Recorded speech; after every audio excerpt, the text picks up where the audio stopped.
Marianna is with us now. It's a tragic story, isn't it? Well, tell us a bit more about Gary. Gary was a really talented artist. He was a brilliant friend. He was really sociable, and he was really involved in his community in Shrewsbury, which is a town in Shropshire.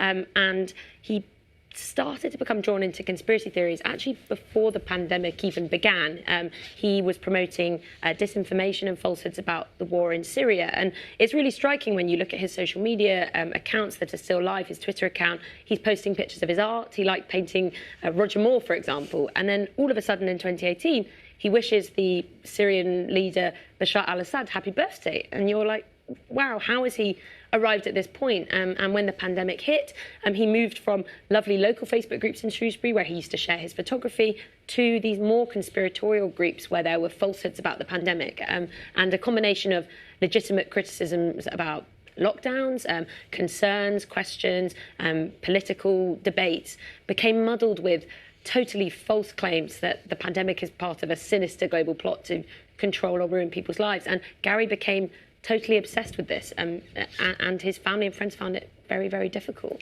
And were you able to trace what happened between those 2 points, between the normal posting and the points where he became obsessed? Did something change in his life? We did. We spoke to so many of his friends and family to piece together exactly what happened to him. And we also spoke to one of the people who was running this conspiracy-filled Facebook group that he became a part of, who was accused of misleading Gary, to understand exactly what did happen. And I think the most striking conclusion from the podcast is that we have misconceptions about who believes online conspiracies and why they do. And Gary wasn't lonely or sitting in a basement, obsessed with these fringe views.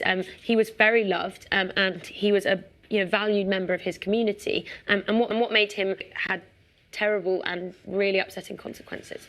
Makes you think as well, doesn't it, about regulation? We're talking about the metaverse earlier on, in a very different way, and yet it's about those big social media companies and those big tech companies and how much they should be doing and involved in sort of making sure this doesn't spread. Totally, and part of the podcast is holding to account the social media sites, and in our 8th episode, I think it is, we really get into that and whether, what responsibility do social media sites have for what happened to Gary, because they've come under constant criticism for failing to tackle online disinformation, and when they have introduced new policies to tackle it,